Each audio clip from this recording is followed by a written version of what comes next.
All right, well, I can admit when I'm wrong. Let's go ahead and write that.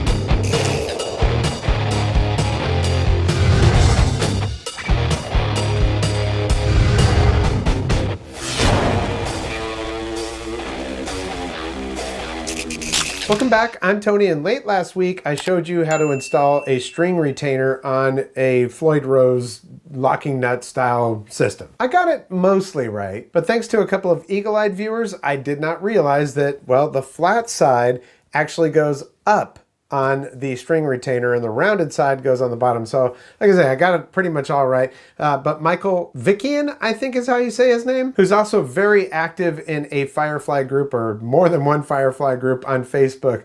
That was a Firefly guitar that I was working on after all. He was really nice and said, dude, you got it mostly right, but that thing has got to be flipped over so that the flat side of it is facing up.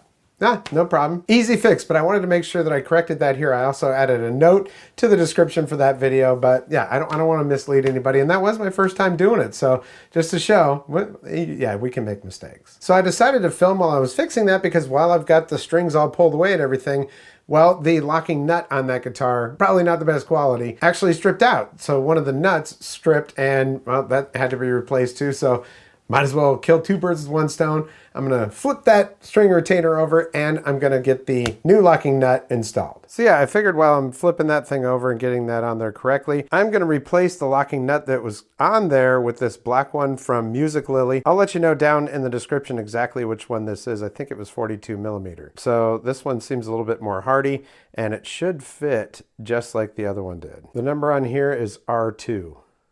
Yep, this one here is just stripped out, just spins and spins. So there we go, that's out. Now I don't know if the string retainer wasn't on there in the first place, so that put a lot more pressure on these and maybe it stripped it out, or just it was a cheap part. But you know, this replacement was only, I think, 16 bucks. Now of course I'm using my trem block that I got from FU-Tone to try to stabilize the bridge while I do this. So what I've done is I have removed the old one just by removing the two screws that are underneath the actual locking nuts.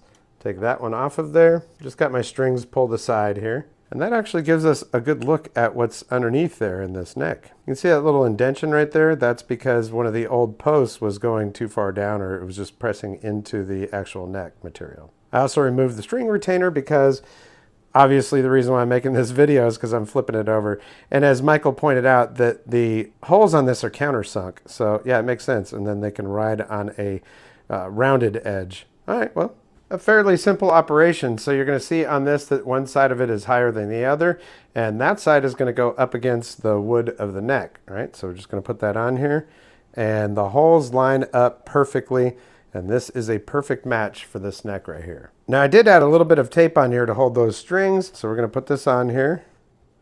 Lines up just right, but I did notice that these screws that came with this are a little bit longer than the other screws, so hopefully that will be okay. I'm sorry, those were those. Yeah, these screws right here. All right, so I'm just going to get both of those screws in there. And there we go. We got both of those screws in there. I made sure to get them flush. They were indeed a little bit longer than the originals. So it took a little bit of extra elbow grease to get those in there, but looking good. Now all we have to do is put these back in here. And when I took them off, I made sure that I marked where they came from on here, although I don't know that it makes much of a difference. I'm just going to put them back in just like that.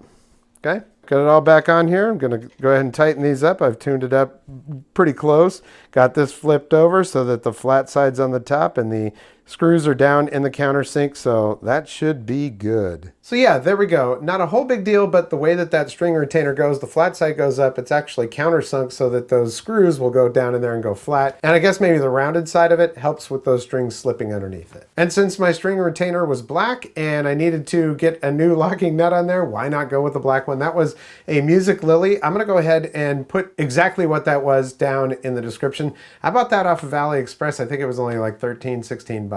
Now I'm still a little unsure about AliExpress, so I'm not going to put a link directly to it down there, but you know, if you Google it, you'll find them. They sell a lot of them on Amazon and stuff. Yeah, my first two orders from AliExpress went fine, you know, I just still don't know if I trust it. Well, that was just a quick video to right or wrong, and I, well, figured why not go ahead and show you the rest of it. I will eventually have a review on that guitar soon enough.